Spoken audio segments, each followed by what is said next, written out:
Okay, students. Meiosis prophase first. It is the longest process taking place during meiosis. It involves several sub-stages. As you can see here, leptotene, zygotene, pachytene, diplotene and diakinensis.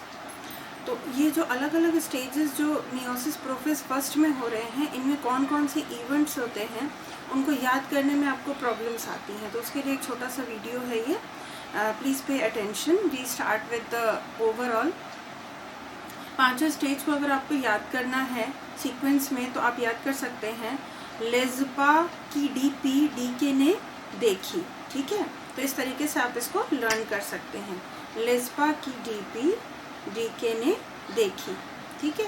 तो इस तरीके से आप इसको learn कर सकते हैं। Now you can learn like LE for leptotene, Z for zygotene, PA for pachytene, DP for diplotene and DK for diakinesis, ठीक है। तो अब हम जल्दी जल्दी इनको देखते हैं कि कौन कौन से फीचर्स हैं जिनको हम शॉर्ट में याद कर सकते हैं, जो इनकी कैरेक्टरिस्टिक्स हैं, जो इवेंट्स हो रहे हैं।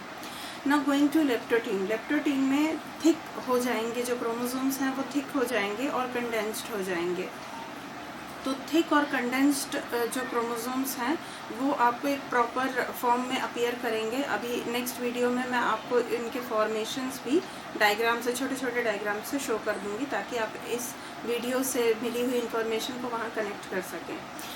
ये जस्ट लर्न करने वाला पार्ट है। तो थिक एंड कंडेंस्ड क्रोमोसोम्स, तो इसको आप TC के फॉर्म में याद कर सकते हैं। ले TC, ठीक है, ले लीजिए TC, ट्रांसफ़र सर्टिफिकेट जैसे आप याद करते हैं, ले TC।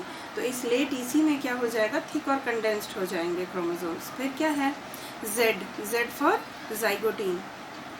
अब आप ज़ाइगोटीन को अगर ध्यान से पढ़ेंगे तो उसमें आपको ये इवेंट्स दिखेंगे। सिनेप्सिस, जब थिक और कंडेंस्ड हो चुके हैं क्रोमोसोम्स तो होमोलॉगस क्रोमोसोम्स, यहाँ पर HC लिखा है, homologous chromosomes they start pairing with each other. तो जब वो एक दूसरे के साथ पेयर करते हैं तो इस प्रोसेस को, पेयरिंग के प्रोसेस को आप कहते हैं सिनेप्सिस, ठीक है।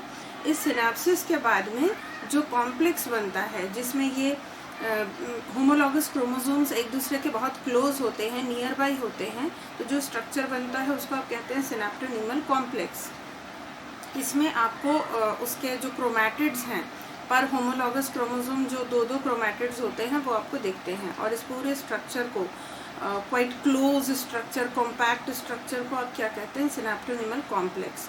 इस पार्ट को आप कैसे याद कर सकते हैं, spasm.com, spasm.com, ठीक है। तो S for synapsis, PA for pairing of homologous chromosomes and SM for synaptonemal and .com is for complex. तो spasm.com, इसमें एक और बहुत इंपॉर्टेंट इवेंट होता है जो सिनेप्टोनीमल कॉम्प्लेक्स में आपको दिखता है, जिसमें क्रोमैटिड्स आपको देखने लगते हैं, जो हर एक होमोलॉगस क्रोमोसोम के जो सिस्टर क्रोमैटिड्स हैं वो क्लियरली विजिबल होते हैं।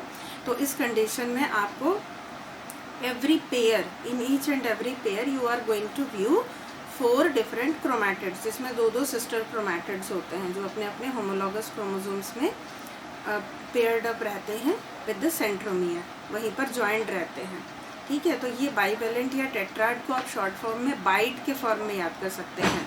बाईवेलेंट को BI और टेट्राड का TE, तो बाइट, spasm.com और बाइट, ठीक है। इतना आपको ज़ाइगोटीन के लिए याद करना है, यानी कि ज़ाइगोटीन में काफ़ी कुछ चीज़ें हैं जिसको आप याद कर सकते हो यहाँ पे। Now we come to pachytene. Pachytene में आपको पता है सबसे इम्पॉर्टेंट इवेंट होता है क्रॉसिंग ओवर। लेकिन ये क्रॉसिंग ओवर कौन से लोकेशन पे होगा, रिकॉम्बिनेशन नोड्यूल पे।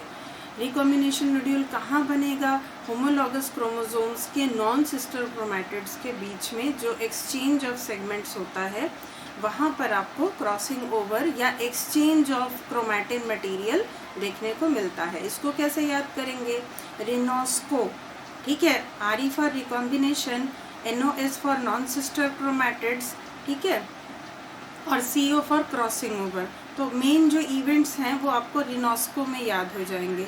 इनको अगर आप ग्रेजुअली रिपीट करते जाएंगे, रिवीजन करते जाएंगे, तो ये वर्ड्स आपको आसानी से याद हो जाएंगे।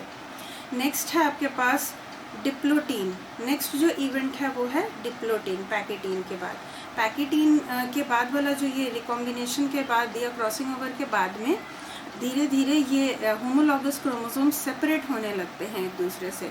जब ये सेपरेशन का प्रोसेस स्टार्ट होता है तो ये खींचते हैं, एक दूसरे से दूर होते हैं और बनाते हैं एक्स शेप का एक स्ट्रक्चर जिसे आप कहते हैं कियास्मेटा।